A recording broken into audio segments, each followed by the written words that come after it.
So, naghahanap din ba kayo ng camping chair na hindi siya malaki sa spacious? Eto na nga, nakabili na ako ng camping chair and ganyan lang siya pag dinala mo. Pwede pag nakamotor ka kasi hindi siya nakakakain ng space and nami-minimize na yung mga dala mo. So, perfect na to para sa couple na kagaya nyo na gustong mag-rides ngayong Holy Week at sa mga susunod na bakasyon pa. Papakita ko sa inyo kung ano yung itsura niya. Bali, buy one take one pala to nung nabili ko.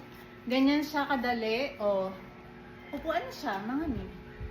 Diba? Hindi nga lang siya ganun ka heavy duty, pero all goods na to para sa presyo niya. Nasa 300 lang to, naka-sale nung binili ko buy one take one. Pero syempre, nagbabago ang presyo niya, depende sa voucher ni TikTok. So, pwede na. Pwede nang gumala ang lahat. Tara na, mag-swimming na tayo at mag-camping. Babush!